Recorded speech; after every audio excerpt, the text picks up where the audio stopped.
Welcome to the G.E.M.Series, powered by RocketLevel. On this podcast, we empower entrepreneurs to succeed by setting big goals, executing like a pro, and having a fearless mindset. The G.E.M.Series is all about investing in yourself. We're here to share the path to getting what you want out of life by sharing the stories of entrepreneurs who have done this themselves, providing thorough research from our team on what careers and habits are yielding the best results, and discussing the mindset it takes to overcome the obstacles that all future entrepreneurs will face. Investing in yourself starts with putting in the work every single day, and this podcast is here to help you do exactly that. My name is Blake Chapman. I'm the Vice President of the Ambassador Program here at RocketLevel, and I am thrilled to be your host for the G.E.M.Series. Hello, everybody, and welcome to the G.E.M.Series. Today, I am pleased to welcome a special guest, Jeanne Omlor. Jeanne, how are you doing? I'm doing fantastic. How are you, Blake? I am doing quite well. Thank you. Thanks for hopping on. I've been listening to a lot of your podcasts and, just seeing you on literally like every channel. So I'm really excited to get to have this conversation today. For our guests that don't know a ton about you, would you mind just sharing a little bit about yourself? Sure thing. So I've been a nurse. I'm a business coach and strategist and also an executive leadership coach with servant leadership, which I care a lot about, actually. And I got online 4 years ago because I was in deep debt. I'm a single mom, solo parent, I like calling it, solo parent of two daughters. I'd gotten myself into pretty deep debt after a transition. And I realized that things were not going to get any better in the local area because I was really good at the whole networking thing and teaching people that. I thought, I really need to get online and learn all this. So I woke up one morning and I thought, I really need to get online. I just need to do this. And, climbing that mountain's a big one when you don't know anything about social media or tech. I didn't even know how to use Zoom. That's how not techie I was. And I thought, okay, I got to do this. I just have to do this because, the debt was getting deeper. I have two daughters. I want to model that, we can do this. We can do this thing, so there was all that life stuff as well. And also just the thought, is this what I was supposed to do? It's just be mediocre. That wasn't an option. So I thought, got to do it. Got online. I plucked down 10K for a pretty inferior coaching program that was teaching Facebook ads, actually. And I was like, okay, I can't really be doing Facebook ads. And they knew that. Why am I in here? They said, well, you should do something called organic marketing. And I said, what, like carrots? And they said, nope, not like carrots, like social media, learning how to, And I said, well, where are the trainings on that? And they said, oh, there are no trainings. You just need to go figure that out. And I said, okay, I will. So that was the coaching, go figure that out. And I did. And I cracked the code on organic marketing. I think I know other people are doing, but I cracked my code. And my code is how to do it very simply with not a lot of tech, with, just going out there and learning how to, communicate with people as you would do in real life. And also authority building, but not like paying, branding companies $20,000 to get great branding shots where there's nothing behind it, So it's really about your authority is you and what you're saying unapologetically online that attracts people. And so I built this to $1 million in 17 months with no ads. And I didn't have an assistant. I had like a person that came in and did 3 hours a day. I was doing everything. Some people would say, who's your executive assistant? I thought, me? Who does your content? Me? Who does your sales? Me? Who's doing that? Me? Who's me? Everything me. But I did it. And I think it was inspiring for a lot of people that you could even get to $1 million. And my profits were insane because it was all me. And then I had a mindset coach, but that was it. Okay. And I proved to people, and I'm a mom with 2 kids driving them all over the place, like, attachment parent. You can do this thing. And I think all the excuses fell by the wayside when people heard that I did that. So that was what I wanted to inspire. Now we're at about 3 million. I have a team now. We have a bunch of coaches. It's, it's a different animal. However, I'm still very, very, very, very accessible. And I coach my clients still. And I got to say, we've been talking even offline, and I've just been loving everything that you're about. I can tell that there's types of people in this world that just won't let themselves fail. So I see that in, you in the short amount of time that we've been talking so far. And that's such an incredible story. It's funny. We've actually had a farmer on this podcast before. So maybe that's the original organic marketing, right? Which is selling some of those the carrots and produce to different people out there. But I gotta wonder, growing up, have you always had this same kind of mindset, or what was growing up like for you? That's a really interesting question, because I truly believe that you can develop into anything you want if it's not something that is like, I can't develop being a top model unless it was, a top model that's a 50-something-year-old top model. Then I could. But I mean, I can't develop myself into being a top basketball player. That's not going to happen. It just won't. I can't now develop myself into, because there's certain age and body type constraints that go with everybody. Okay. So I'm not saying anyone can do anything. I think that is just not correct. You can't. Some of us don't have a capacity for rocket science. So if I don't have a capacity that I could even get good at that, it would be a ridiculous statement to say, oh, you can do whatever you want. So I think that's a disservice, saying to people, you can do whatever you want. It's not true, because certain things are just physical, or, they just don't have that kind of way of thinking. However, I will say, because I've thought a lot about that statement, because it's true and not true. Okay. It's true that you can do whatever you want, that you can actually conceive of. Of trying to be a rocket scientist, because I just know I can't, it's not my pathway, and I'm not talented enough for that, or have that kind of capability. However, we can do so much more than we imagine we can do if we just say, I can do it. So now, when I was growing up, I was a very introverted child, extremely introverted. Okay. But when I look back at how I was, and I wasn't a perfectionist when I was growing up at all. I became a perfectionist way later. I was sloppy, actually. I was not a perfectionist at all. In fact, this is really funny, and I'm going to be really vulnerable here. In college, I studied design. I was talented at the design because I'm artistically talented. And I was a fashion designer, and I won awards and different things. And in college, the lecturers would be like, wow, you are just like so talented. But one called me over and she goes, you got to stop being so sloppy. Okay. So I was not a perfectionist. That perfectionism happened later. She was like, this is not even good enough. And I'm like, okay, so I had a talent then of not being a perfectionist. However, with something like design, you really need to become. And then, of course, it was more like idea stuff. So that was interesting, because later on I became like, out of lack of confidence, after college, I became a perfectionist. I was perfectionist in certain ways, but not in others. So for something like design work, it has to be perfect. It has to be perfect, because you're presenting stuff. Absolutely. So then I became a perfectionist at making that perfect. But growing up, I was a complete introvert. I was ambitious, but I was more zen. I would daydream a lot, and I was very artistic and daydreamy. I would spend days, and maybe that's a good thing. I would just think. My mother would say, there you are in your own little world. And I'd just be going off and imagining stuff. I think that's a good thing to be as a kid. Okay. But I was definitely not one of these driven kids as I'm going to be this and I'm going to do that. That was not it at all. However, I remember, and I thought this was extraordinary later on, that I never, ever once dreamt of being married as a child. I never played housewives or having children. I didn't really play with a lot of dolls even. Like, we just had dolls in the house, but I wasn't that person that carried her dolly around. So it's interesting that that was always there. And I did end up getting married like very late, because I was really into my careers and doing and creating stuff. So was I driven as a child? No, I was not.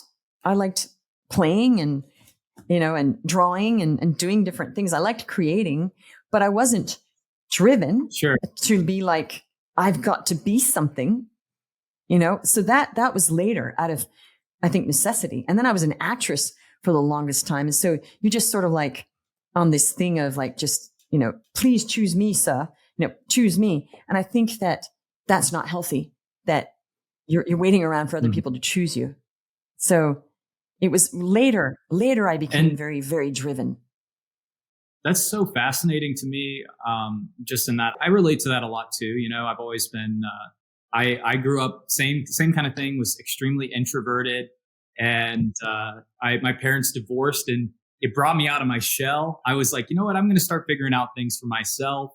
Was always creative, but constantly was getting that kind of like, oh my gosh, you are so disorganized or sloppy or anything like that. And it's really interesting because I think it's a gift that we get to be so many different versions of ourselves in life.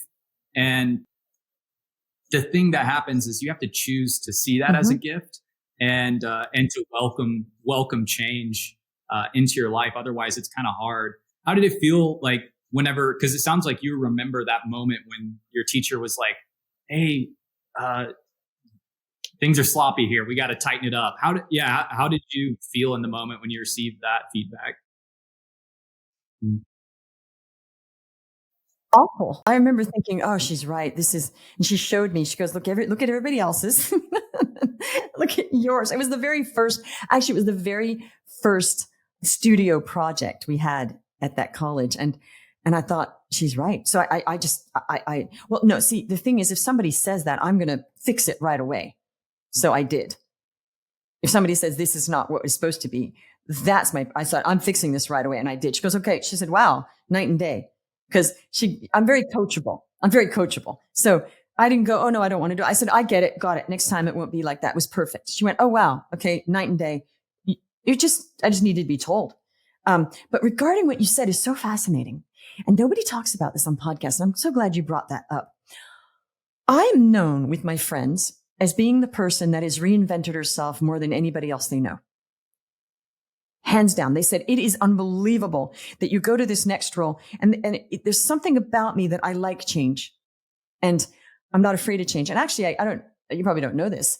I moved to different countries on my own, and I was thrilled that I'd moved to a country and, oh, I don't know anybody. Let's see who I can meet. And everybody, my friends would be like, how can you do that? We are just so attached, and we'd be worried. And I'm like, nope, I'm fine. I'll meet some new people. I have a heart of an adventurer, really. And then, of course, I'm still adventurous, but I can only do certain things because I have children, but they come on my adventures, And my daughter, one day I said, she was having her piano lesson. So I haven't changed, and she says, she's doing her piano lesson and I'm in the background. Florida yet. I moved to Florida, but I thought, I've never really been to Florida. It was last January. Okay. So I thought, you know what? I'm just going to go to Florida. And it was really snowy where we were living. And I thought, I just want to go. It's a little warmer than it is here. So I went online and I called up the hotel and I said, what's the weather like? And she goes, right now. I said, tell me what the weather is like right now. The hotel I was going to stay in. It was in Pensacola. She goes, well, I said, can we swim? She goes, well, if you don't mind swimming in the cold. I said, we don't mind. So I packed her baggage. She'd gotten from school. I packed her baggage, everything, mine, while she was having her piano lesson. Okay. Everything was ready. Get anything ready. Everything was ready, and we were just going to go for like 4 days, like over the weekend or whatever. Okay. And she's doing a piano and she's like chatting. I said, oh, it was an online piano lesson. And I said to the teacher, I said, hey, Karina, just a minute. We have to go now. We're going. And my daughter's like, what do you mean? I said, go put your shoes on. We're going to Florida. And she just went, oh. And she said, Mom, that is so exciting about you. I don't know what we're doing. And then I finished and we're going to Florida. So my kids find that exciting that they never know what's going to happen sometimes. And she was like, we're going to Florida. Yay. And I said, and you're going to get a day off school. And she was like, oh, even better. So because I'd said, hey, I told the school, we're going to take a day off, blah, blah, blah. So I like the spontaneity of things.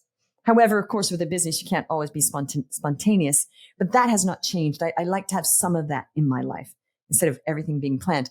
But as far as like changing, and I welcome new things. I'm always excited for that new adventure. And it's not always about completely stopping what you're doing. It's integrating a new thing sometimes. Sometimes it is completely changing what you're doing. In my life, it's been complete pivots. Sometimes, and that's the thing, right? I've been learning, because I think it's so important to be receptive to that kind of change, to see how your brain can expand throughout life. But sometimes what I've realized in business is, for example, whenever somebody is building out a program, what they do is they keep adding on new things, right? And keep building and building. And then when something breaks, they say, hey, restore it back to the version we know worked. And then let's start slowly again.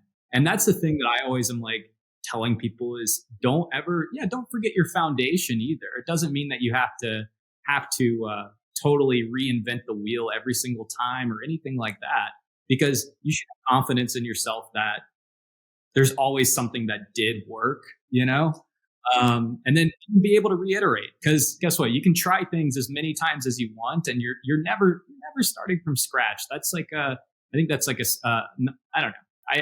I don't think that's like the best mindset to keep necessarily. I was thinking about something else you said too. I mean, you work with so many different personalities and different types of people out there. I was kind of curious, do they ever talk about some of the like negative feedback that they get, and how do you tell them? Because sometimes there's feedback that you should accept, and sometimes there's feedback that you should maybe be like, I don't think that's worth my time. Do you have any advice for people on how to filter through that stuff? Yes, I do. Now, obviously, I've hired a lot of people and I've coached a lot of people in my life, and I've worked for a lot of people. And we actually do a very small personality analysis of my clients, just so I see, because I was an actress for many, many years.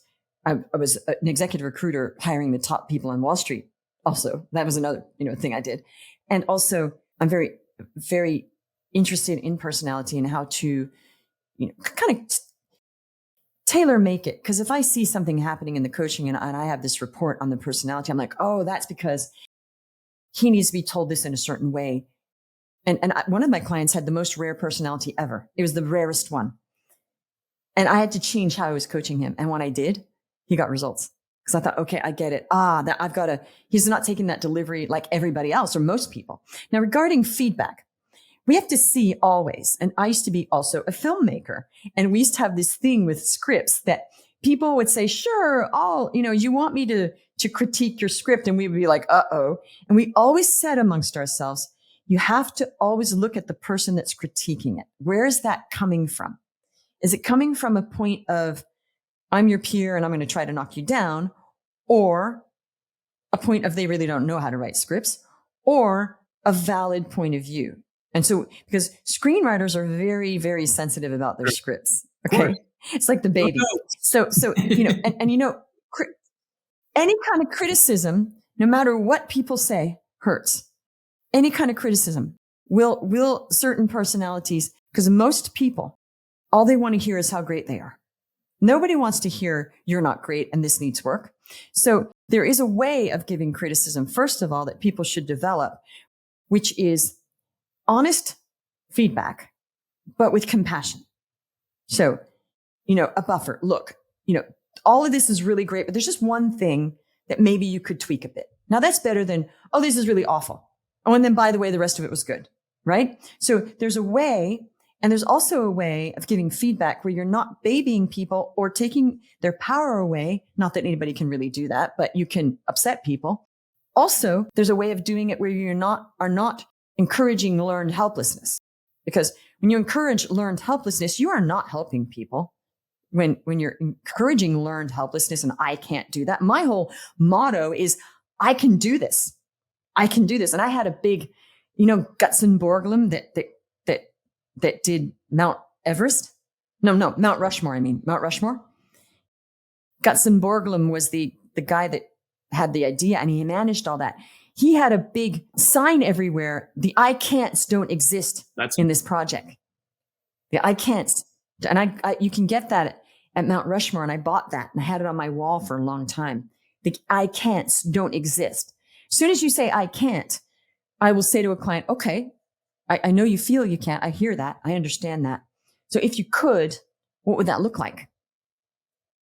So that's different from, oh yeah, you can. Okay, I understand. I understand how you're feeling. I get your point of view. I totally get it. Now, if you could, what would that look like? I go, well, if I could, I'd do this. And I go, okay, go do that. It's sort of like when you want something from an airline and they go, we can't do that. You go, I understand. I get it. Okay, I understand. I hear you. Now, if you could, what would that look like? And they sometimes tell you what they would do. And I go, okay, can you go do that now, please? And they go, oh, because they just basically sort of solve the problem right in front of your eyes. That's a trick that I use actually okay, I get it. Now, if we could sort it out, and it weren't completely impossible, right? We can get man to the moon, but we can't get Jeanne to, LA, or whatever, you know what I mean? And whenever that happens, I would say, I understand. I understand. Now, if we could do this, if you could make this happen, what would that look like? And they go, well, we would have to do this and this. I said, let's do that then. Oops. Okay. It's hilarious. You should try that sometime. No, that's incredible. And I think it goes back to the idea that in most cases, just simply telling people what to do, it's unfortunate, but sometimes people, even if you gave people a step-by-step guide, they wouldn't figure it out, because what it lacks the essence of how that person operates and takes that into consideration. Sometimes I could see, I mean, that's genius. Yeah. You're like, I get that you can't do it, but let's just pretend that you're in one of the alternate universes where you could. How would that version of you do that? And you get some real critical thinking happening. I think that's wonderful. You do. They also realize you're not going to take no for an answer, and you're going to stand there until we figure something out. Now, I've gotten myself, when flights have been delayed and they're like, oh, you're going to wait. I go to the thing and I say, okay, I get it. Now, if we could get us there earlier, how would that happen? Well, I don't know. Well, let's just think, is there any, and I asked 4 or 5 times. And finally, guess what? They get us on a flight that's like hours earlier, because the answer was no, right? The answer was no. It's like kids. Kids do that all the time. Mom, can I do this? No. Well, what if we could? And then they start their negotiation, right? Kids don't take no for an answer. They're master negotiators. So yeah, it's very interesting. But as far as, I think people, first of all, we need to understand that people's opinions really cannot hurt us. They can't. We're letting them hurt us because we're human and it matters. And I have a whole strategy in my program of how to actually get to neutralize these emotions in 5 minutes, because it's so important. You actually hit the nail on the head. It is so important to be able to operate that people neutralize their emotions, because the only thing in our way is emotions. Oh, I have a fear of missing out. That's an emotion. I don't think I'm going to work. Procrastination is fear. It's just fear. So if we get past the fear, what is the fear? And in your body. So if we get past and we neutralize the feeling that the emotion is creating in our body, because I'm not just a business coach. I understand all of that you can't just say to somebody, go do it. Oh, I can't do it. Okay. Why not? Oh, I get it. It's your emotions getting in the way. How do we help you? I'm not a therapist, by the way. I must say that all over social media. We are not therapists. Okay. However, I figured out some mindset tweaks, and my clients are like, wow, I was at a 10 of anxiety and fear. And now I'm at a 0 in 5 minutes. Great. Now can you go do it? Yes, I can. Now I can go do that, Jeanne. Great. Because we're looking at why they can't do the work sometimes. It's not that they're incapable. It's because they got some emotions standing in their way. That's why. Absolutely. And, I think that's such an important thing for people to reflect on. And sometimes it takes people years and years and years of, they get to their deathbed and they still haven't dealt with these emotions. It's really cool hearing all of your different jobs that you've had too, that kind of informed all these, hearing you talked about like the way that people give you notes on a script and how, that can inform your constructive criticism process.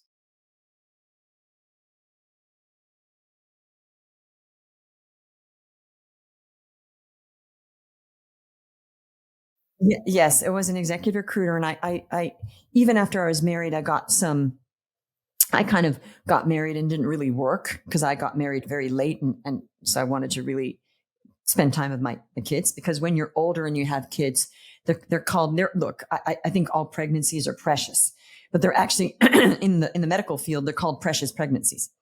Okay. Because it's so much harder to have kids after you're 40, right? So, because I got married at 40 and I had my first kid at 42 and my last one at 45. So that's why people think I'm a lot younger, because my kids are younger also.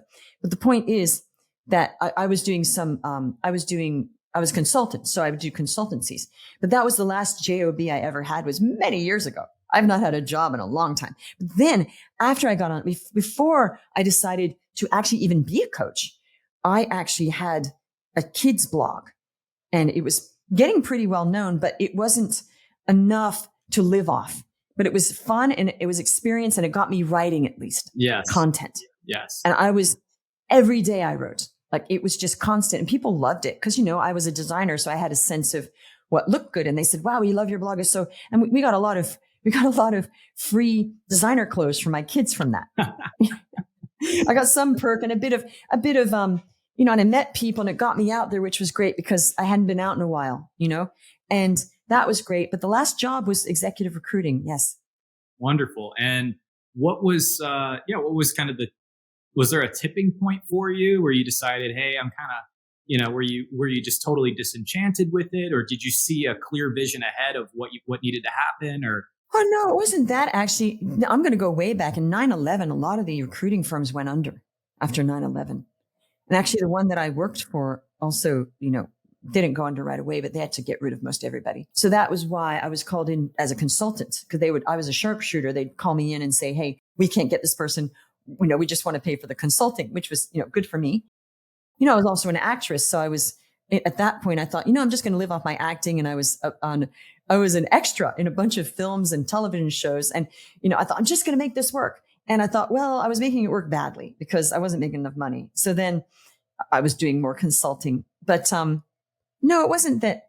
I was doing that while I was doing other things. I never worked full time. I had an agreement that I would only work 3 days a week, and they let me because I wanted to continue to do my acting and make films. And they said, sure, you're so good. So you see, I learned early on, you can negotiate whatever you want. I was the only person at that firm that worked 3 days a week. Nobody else did that because I negotiated. I said, and they said, we get it.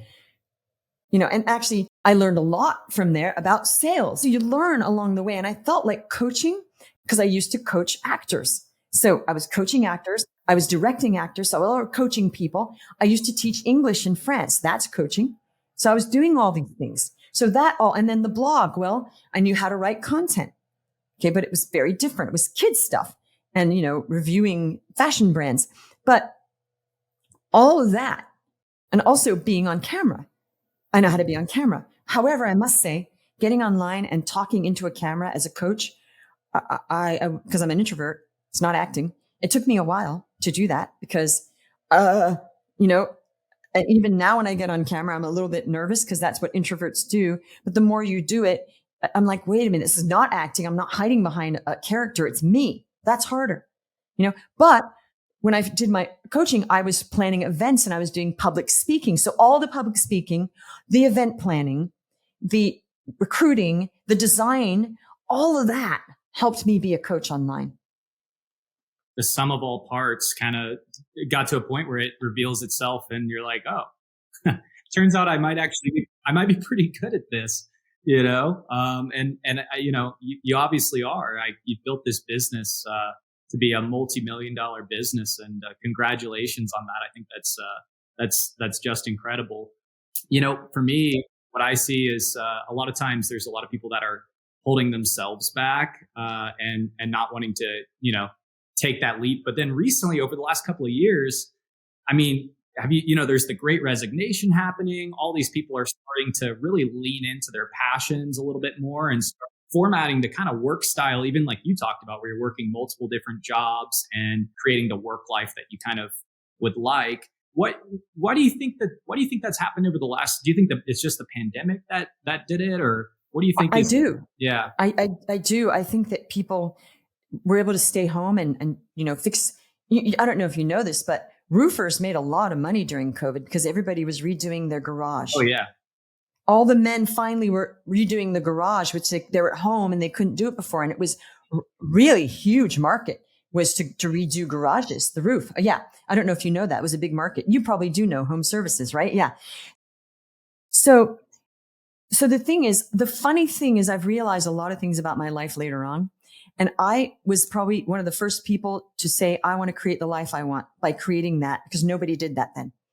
Nobody was daring enough to say, I only want to work 3 days a week at what is really an executive job, And they're like, yep, sure. So I learned early on, I was not going to sacrifice what I wanted to do. Right now, I love my job and I don't, I might do some artistic stuff and I paint here and there and maybe I'm going to, but this worked so well. And I was so passionate about this working and helping people that I was thrilled. I was like, this is it. I'm helping people. I'm a mom still, and it's working. I'm helping them. They're making money. And I'm creating content, which is fun for me, actually, and creating all this stuff. And I'm being the teacher that I want to be because I am a coach and teacher naturally. So I was like, this just checks all the boxes for me. Now, do I want to do other artistic stuff? Sure. I might even make another film at some point, but not right now. I'm thinking, maybe I sing too. Maybe I should, so at some point I'm going to be like, yeah, I want to get more into my painting again or blah, blah, blah. But the fact is, I was already that person where I am not. And that's why I was not going for the money for so many years, because I was quite happy being a penniless actress. I wasn't happy that I wasn't getting the work I didn't want, but I was happy being, this crunchy person that was artistic, and I'd hang out with my other artist friends and talk about philosophy and art. And I loved that. And also that fed me too. And that made me a big part of who I am now, that I did not go out there in the world and I traveled a lot. I lived in a lot of different countries, and I'm really into other cultures. And that taught me a lot too, because working in talking to different cultures, and you learn a lot about communication, about communicating with anyone. So that's kind of helped me a lot with the communicating online. But what was I saying? I digress. So, I was like, yeah, I'm not going to, I went backpacking and gave all my clothes away and decided to go traveling. I thought, I want to explore the world. So I don't regret that, because I feel that if I had been like everybody else and just went straight for the money and this and that, I would have been very, unfulfilled. But now I can look back at all those memories and go, wow, that's really good. I did that then. Because I don't have those regrets like other people, that they just started working and just earning the money, and that was all they really were focusing on. And then, gee, I never traveled. I never did this. I've had incredible experiences that I will never forget, that I would not swap for any amount of money.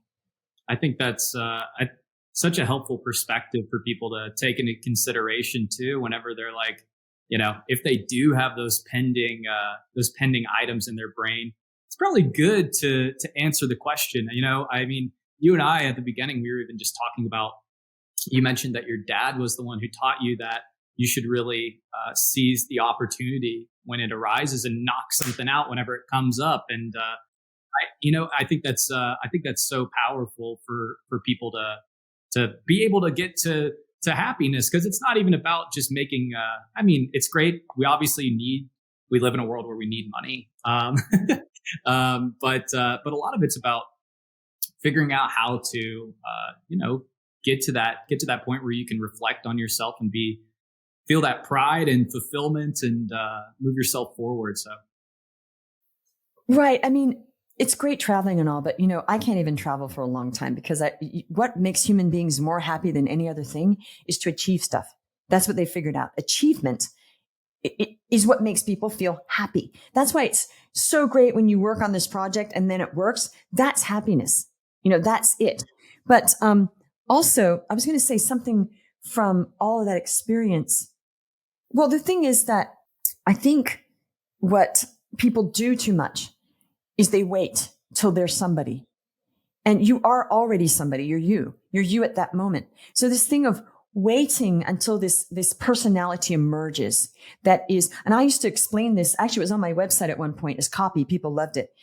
We're on a fence. Okay. We're on a fence, because I used to be a life coach, and there's one path on the left of the fence. Like imagine a country fence, and there's two dirt paths. Okay. One or two grass paths. Okay. There's one on the left, and that's where you're right now. You're in this life, and that's just reality. And then across the fence, that's the life running parallel that you really want to be living in. Okay. And the way I explained it was that I help people jump the fence, because it's an alter reality that we actually see it. We all see that. I was living like that. Like that's that life I want right over there. It's right there. I know what it is, but I'm living here. And I can't wait. I can't actually just wait for that to happen. I need to actually take action to jump over the fence, to be on that pathway, to get in that pathway. And what happens with people is they're in a path and they know that they just keep going down that path. Nothing's going to change, but they can't do the catalyst of jumping the fence to actually make that change, because they're too scared. So then they live in hope that somehow their life is just going to get better and all work out. You know what I know about life and things working out? They just don't do that by accident. They just don't. I had a friend that used to say, oh, it's all going to work itself out. And I said, are you kidding me? Nothing works itself out. Like never, never. Now, if they do, you're one of those talented people. I was just thinking last night, I am that person. Very little of how I have had success has been from luck. In fact, I've had bad luck. Okay. One of my sisters used to tell me, you have such bad luck. I'm like, stop saying that. But it wasn't like, gee, you were lucky. It was like, gee, you worked this so hard and tested and, a lot of losses and you still made it. That was it. It was hardly any luck. I'd say I had no luck. You maybe get a little bit of luck here and there. I didn't have a break. I didn't have anybody discovering me. I didn't have anybody choosing me. I created this. I didn't do it on my own because there's no such thing as a self-made millionaire. I did it with the help of my team and the people that hire me and some coaches. And, there is some help, right? There's some help. So a number of you have probably seen the words rocket level thrown around a little bit here and there. And I wanted to take a moment just to explain what that is. So the G.E.M.Series comes from RocketLevel, who is somebody that I work with directly. And RocketLevel is a marketing technology company that specializes in meeting the unique needs of small and medium-sized businesses.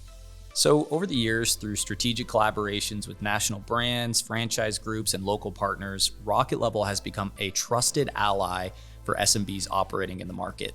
And right now, RocketLevel's primary focus is to provide a comprehensive range of marketing solutions for SMBs, including website development, SEO, paid ads, email marketing, social media management, and just about anything you can think of. By offering a done-for-you approach, RocketLevel takes care of all aspects of digital marketing, allowing SMBs to focus on their core business operations. I know that everybody talks about this all the time. It's so hard to focus on the fulfillment side of things, and been an absolute honor getting to partner with RocketLevel throughout the years and be able to see them provide a solution for people that maybe don't have the talent right now, maybe don't have the time, and maybe don't have the playbook or the tools available. It truly is buttoned up in such a way that you can give somebody your high level objectives and get this stuff knocked out. So if you're curious, you should definitely give us a shout.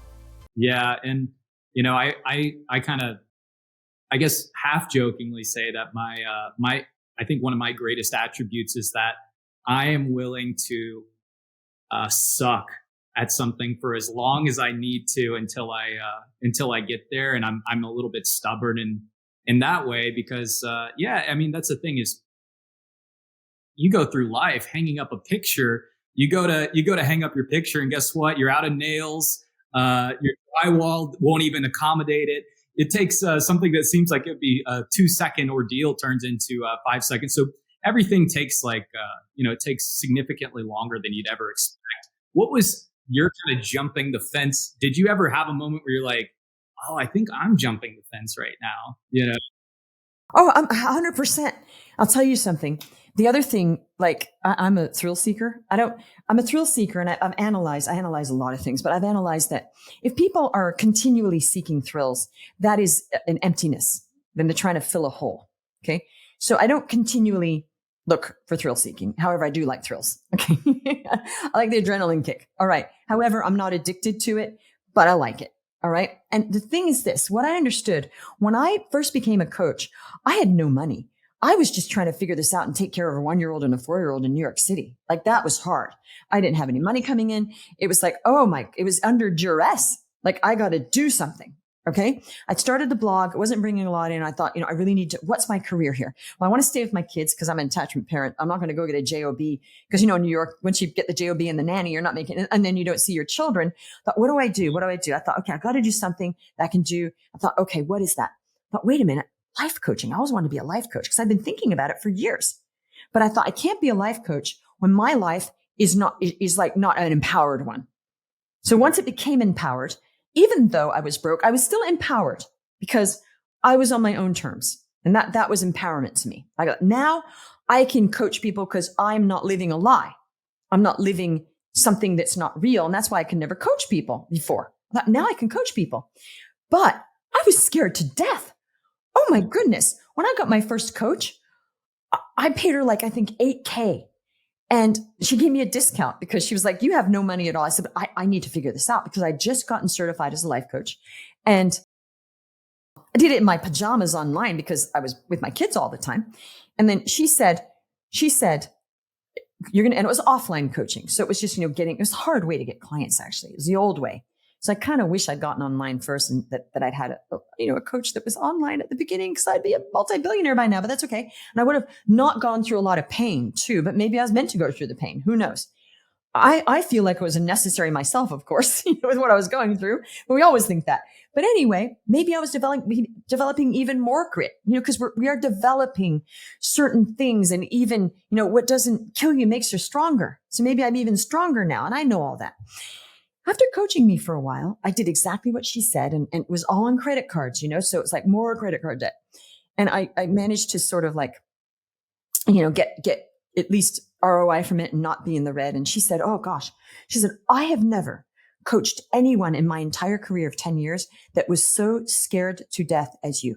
She said, I could feel the fear. And she goes, and I know why, single mom, 2 kids, New York, no money, starting a new career at, this is 12 years ago. So I was already 44? Wow. I was young. No, 40. I was 46 actually. So, and she said, I said, of course, this has to work. This has to work or we will, what are we doing? So she said she was so affected, it affected her. She said, she goes, yet, she said, yet, unbelievably, you always took action. She goes, I learned something from you. She goes, I felt like you coached me. She said, you were paralyzed almost. You're back against the wall and you still took the steps with this intense, extreme amount of fear. She said, I have never experienced that ever in my life from a client. Because usually they're just, oh, I'm so scared I'm not going to do the work. And I said, I had no choice. She goes, I see that. And then, of course, it starts to work and the fears dissipate because, it's like, you're taking off with a plane and the plane has all these fears like laden and the wings are just like, you can barely take off. If you do take off with all those fears dragging you down, when you start flying, the fears just flit off. They peel off. And that's kind of what happened. And so I am a big proponent of no matter what you're feeling, the remedy is always take a step, no matter what. And that's from experience. That's so powerful. Yeah. Being, especially just hearing that coach reflect back to you, like that had to have felt empowering in that moment too. Like, yeah, being like, wow, thank you for recognizing my bravery. Thank you for, feeling, being able to feel seen in that moment. It goes so far, yeah, but it was also kind of like I was the weirdo. It was like, great, but it was like, okay, I'm the freak, but okay, I'm glad I'm not mediocre. But I was still the funny thing is when your back is against a wall and you really need to make things happen, your ego disappears. Like there's no ego. There is literally, you want to get rid of your ego, have your back against a wall. Because I remember feeling like I had no iota of energy to even think about my ego. It's like, my kids need to eat. This needs to happen. Sure, I'm scared to death. I'll do it anyway. Great. Thank you for that. What do I do next? That was literally how I was operating for years. And there's value in that because people too much they do one thing and they go, how am I doing? How am I doing? So it's always this looking back. They're this, and then they look back at themselves of self-reflection too soon. They should just be heads down, do the work, reps, test, look up a bit. Okay, great. Yep. Look a bit above. And that's not how people work. They work with ego nonstop, generally. Would you agree? Oh, I totally agree. I mean, I see it all the time where, talking to colleagues and folks that I'm working with where their entire, sometimes, generally even your life view is dictated by, like it kind of goes back to the emotions thing. If you let too much of that drive you, then what happens is you don't ever like have a moment where you're like, all right, I'm in, there's maybe a better way to put it. I'm in war mode right now. I'm just battling through, you know? And, right. Yes, that's what it is. It's like a general, and that's exactly how I felt.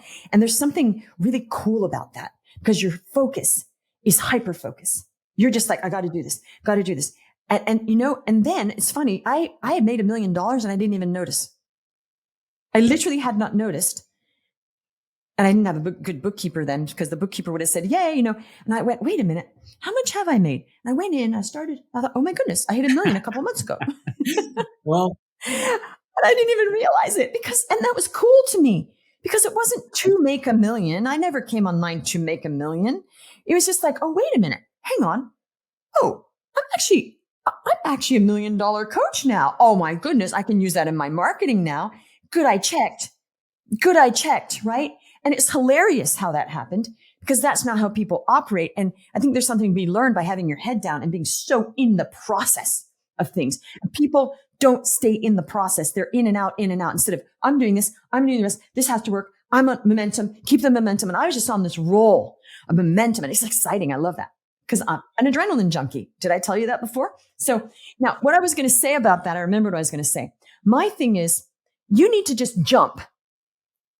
Not jump off a ledge and commit suicide. I mean, like, you need to jump. And that scariness of jumping is like, but then you know what happens? Something works. And like, okay, I did that scary jump and it worked. Okay, now I'm a little less scared, because my experience now as a human being in my brain is I took that huge risk and I leapt and it worked. Now I'm a little less scared, because now I have experience that I took that risk. Now I'm going to jump again. And the more you do this, the more you're training your brain that things do work. Now, some might not, but that's okay. I'm going to do a post soon about all the things that failed this year. I mean, so much loss of money on tests, and because people need to see, yes, I'm doing well. But I started thinking, I thought, wait a minute, failure, like many. And then these are the wins. Now, funnily enough, the failures have outweighed my wins this year. Okay. However, yep. I'm still winning. Absolutely. Does that make sense? Yeah. So there's not an absolute, like, our businesses are all wonderful. There's just, you know, what's not going well, what's going well, weigh them up, going well, not going. And that is life. And the funny thing is, whenever you take a moment to even take stock of your failures, like, I had to reframe that in my mind a long time ago too, because I was like, look, I just need one little thing to work out and it'll be totally fine. And guess what? Out of those failures, it just helped me realize the direction I needed to be heading in anyways, or it taught me a lesson about myself that I could grow from. Or, you know, now I kind of crave, I look forward to these failures, because it goes back to the process we were talking about, which is when you get into, I would even call it like a flow state with working on business, right? It's the point where you're not really so caught up in destinations or goals as much as you are about, like, am I enjoying everything that I'm going into right now? And am I focused and just pummeling through everything bit by bit? And then, you know, maybe every quarter take a moment to have a brief retrospective on what happened. But oh no, you need to track. I wasn't tracking a lot then. I was just like on a roll. However, I see the failures as tests. They're tests. And in a business, it's just one big series of tests. And if people could understand that, Alan Weiss wrote that. He was a big business consultant. He wrote many, many books. And that was one thing I took from his books, was that business people don't understand that everything is just one test, and some tests work and some don't. It's not a failure, actually. But I'm saying, we lost a lot of money in testing, lots on other stuff. And I'm like, okay, that didn't work. People would see that as failures. I see it that we had some things that didn't work, but then we had things that did work. But, you know, if I didn't do those tests, I'm not giving myself a chance to get to the next level, because if you don't do something different, you do plateau. And I don't want to plateau. So I'm always looking for the next test. And you have to invest money in that. You have to invest money in your next test. And this thing, you know, people see all this money people are making online. Those people are pumping so much money into ads, and so many tests go on, you know, and some of them, you know, one guy that makes millions, he actually he said, my profits are only 45%. Like, so much money goes in, you know? So, you know, 45% is okay, but there's a lot of work going on to make that 45%. That's absolutely right. So, and you know, it's also the profits that you're making matter. 100%. And, you know, I know you talked about that moment where you look back a couple of months before and you saw 1 million. What was like the first moment where you felt like, oh my gosh, I have something that is that's real and like tangible, and you got kind of excited about that? Do you have that memory? Well, obviously it was along the way, because I did this program, and on the 8th week, I was getting nothing. I had to figure it all. On the 8th week, I had a $15,000 week. Okay. Yeah. That to me blew my mind, because there were years in my coaching, I made 10K in the whole year because stuff was going on, distractions, life distractions. Okay.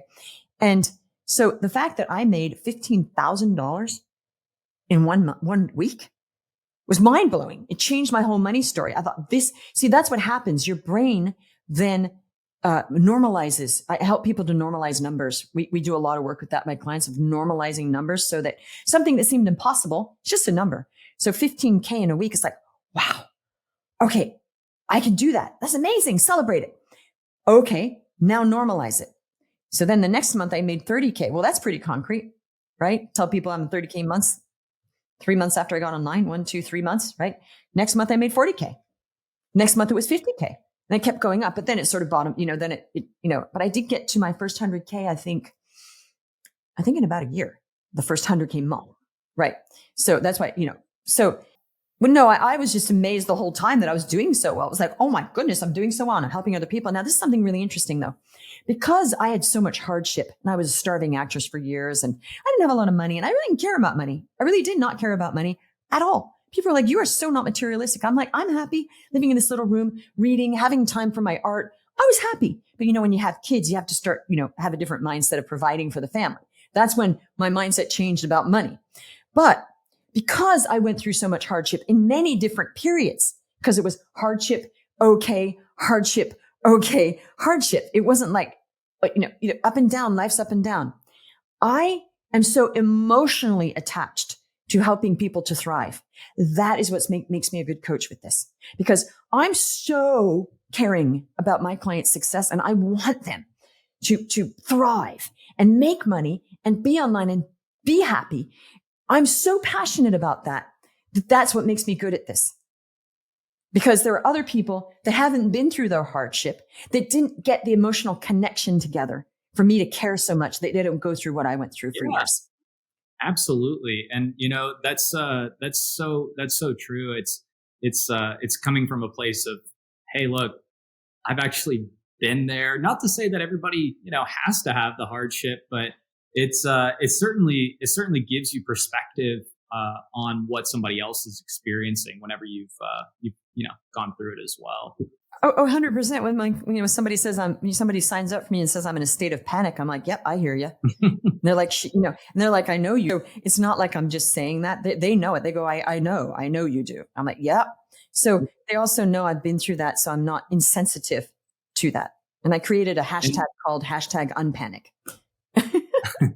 That's great. One of my clients, we got a #unpanic here. And they're like, because humor goes a long way as well, right? Humor. It really does. I try to use some humor, because not everything's so serious all the time. I can be very serious, but humor actually gets people to learn better when you use humor. So I try to, use humor with my clients, and it works. Absolutely. And something I was wanting to ask about too was, I looked at some of your success stories out there, and there are all these raving people out there. And one person in particular, I think they were like, I don't know, they'd only been with you for a month or something, and they already hit their 90K. Yes. In a month. I mean, what's she brought in a 91 cash. I never did that. What happens is, because I the process is dialed in now, my clients can get success quicker than I did, because I was figuring it all out. And I was thrilled. And she just did the work. She did the work. And it was amazing. Miracles can happen. That can happen. And I love that happened without ads. They say, oh, do that. Yeah, but those people are usually running ads to get that. No, absolutely. And what was some of the stuff that you kind of instructed her? Because I always say this, whenever I'm looking for, a new hire or software, I'm like, you know what I want to hire? I want the playbook, I want somebody who's been there, gone through it.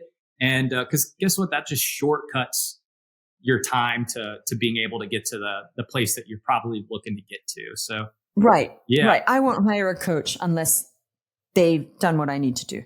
They can say, hey, and also if they're not a good coach, because it's not just about that. I've come to the conclusion there's so many coaches out there and they're all looking because a coach has told them, oh, don't do that. You'll burn out. So then they're like watering down what their offer is. I'm like, well, wait a minute. Isn't it to serve and not think about you burning out? And isn't it like to serve and work out how to do this at highest level without burning out? Instead of like, I have a client that came in and he said, I said, why is this? Because I help people with their offers. Says, why is this offer like so watered down? I literally said that. He went, oh, because another coach said you're going to burn out, serve less. I was like, what? I said, well, that's a bad offer. So let's make it good. And we'll worry about getting new team members in so you don't burn out. He went, oh, that's a better approach, isn't it? It's a better approach to serve. And actually, there's a trend nowadays that people just want to charge as much as they possibly can and then serve as little as possible to scale as much as they can. Now that is the recipe, not for burnout, for people just being really annoyed at you and not ruining your coaching business because you prioritized you making as much money as possible. Yeah. And you haven't prioritized actually getting results for your clients. The one thing should be passionate about getting results for your clients. That should be the number one concern. And it's not the number one concern for many people because I've hired some of those people. Of course, I would never say names, but I've hired a bunch of coaches and it's clear they really are not emotionally invested in my success at all. And I'm like, wait a minute. They're not emotionally invested in my success. Why am I here? They're just like churning. So this is the problem, but I'm going to tell coaches, if you're listening, and service providers, because I coach service providers as well. If you are passionately and intimate, like really care about results, you're already in the top, like 2%. Already. You're already going to win that game because all those people, eventually people are going to find out about them and they're going to just like fall to the wayside. They will. Because after many people are burnt, if word gets around, oh, I was burnt. They didn't care. And eventually they won't survive because that you can't last in this market without like really caring about your client's results. You just can't. Now, what happened to answer your question, because I didn't tell you, what happened with that client, I said, how did this happen? I said, because I just wanted her point of view.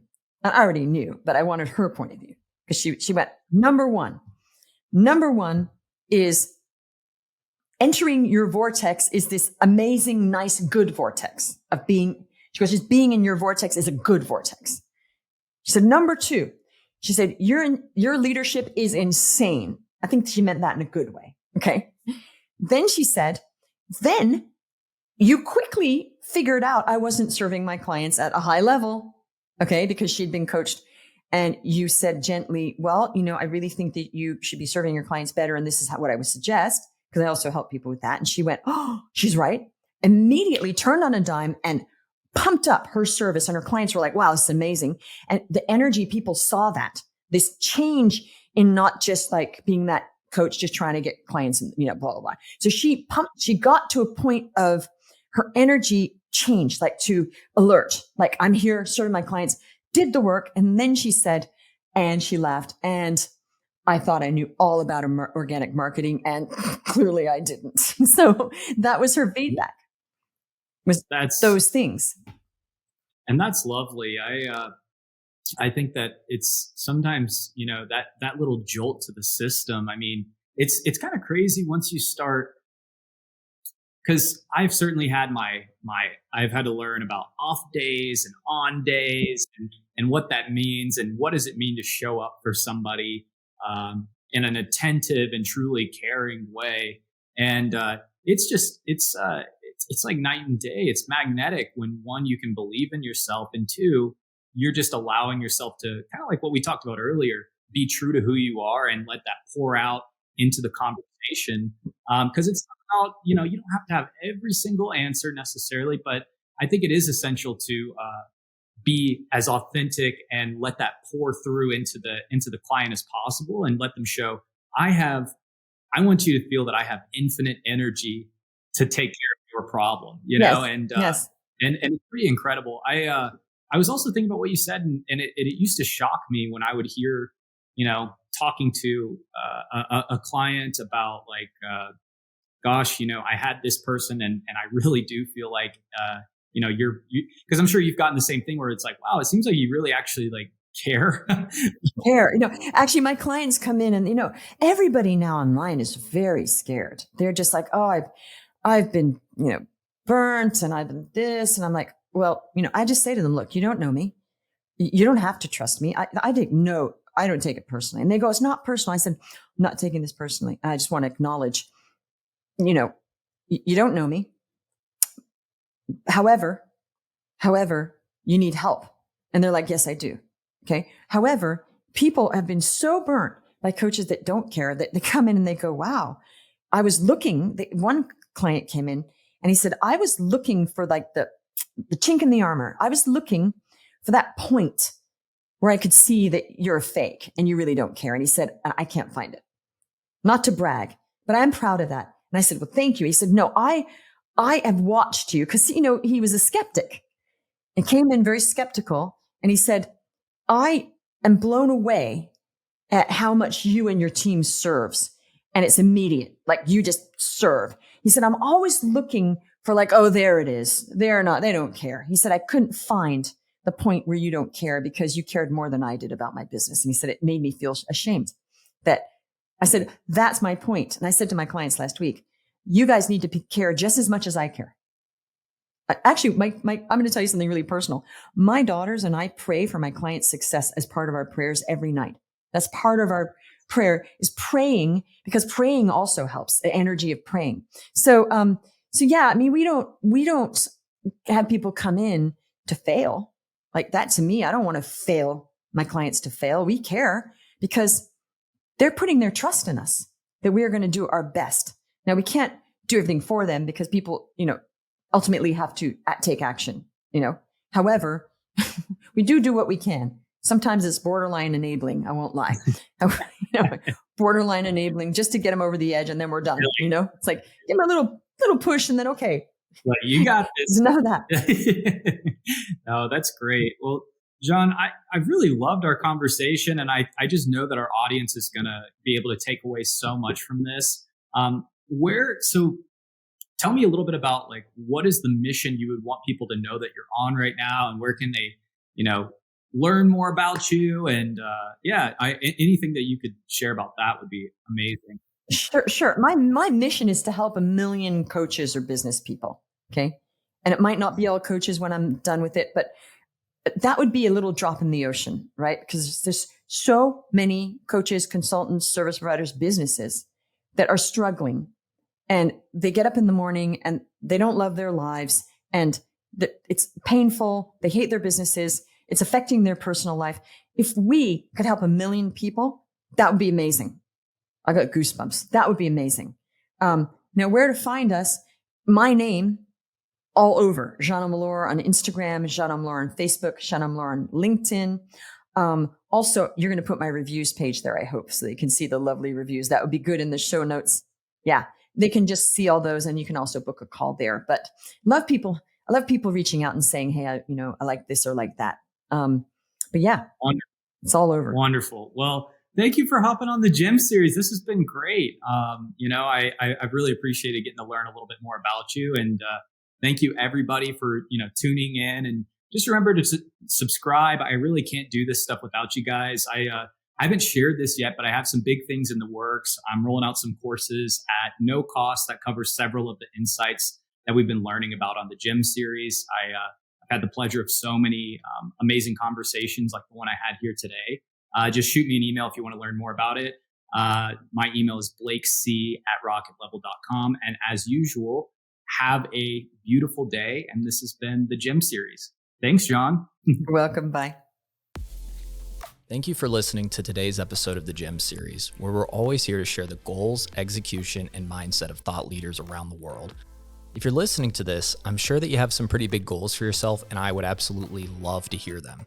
Actually, here at RocketLevel, we just launched our newest partnership program, where the goal is to, build a relationship with you guys.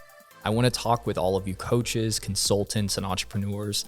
This program is going to be providing free sales and marketing training, giving you access to a massive network of small businesses, and even paying you to allow us to handle the fulfillment side of things.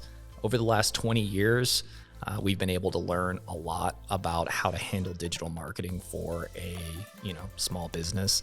And frankly, we want to pass that along. After working with business coaches and consultants all over the world, we decided, let's make it formal. Let's make this thing happen. So if you're at all curious, check out the links attached and please reach out directly. I would love to meet you all. Remember, I'm always a email, text, phone call, or DM away. Everybody, remember to be awesome and do awesome things. A whole lot more coming soon. Take care.